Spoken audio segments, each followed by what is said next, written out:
احتفالات ممنوعة في كرة القدم. هذه الاحتفالية سببت في حالات وفاة والعديد من حالات الإغماء. رونالدو كان ديما لما يخش للكامب نو تجيه صافرات استهجان من جمهور برشلونة بشكل مش طبيعي.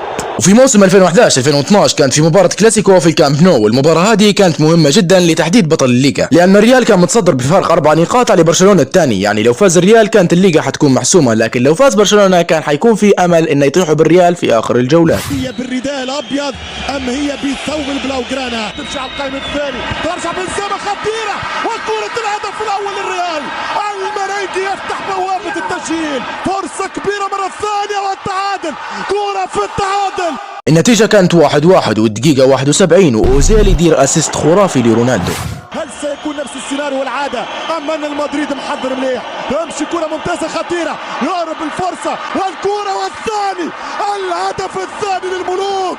أمان ربي أمان، أمان ربي أمان الدون، صاروخ التوماهوك، صاروخ التوماهوك كريستيانو رونالدو.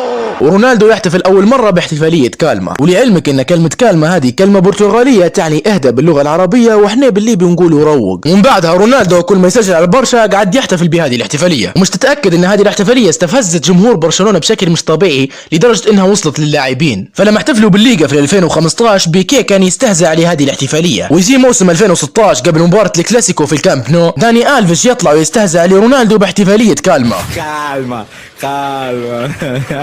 وبعدها تبدأ المباراة.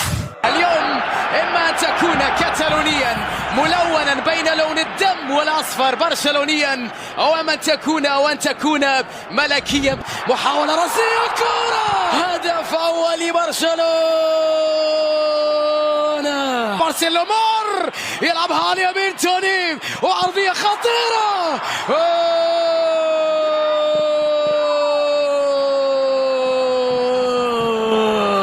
وبعد ما كانت النتيجة 1-1 المباراة ضروري انها تنحسم. لريال مدريد، تمرير على جهة اليمين، جاريث بيل، عرضية باتجاه كريستيانو رونالدو، استقبال جميل رونالدو.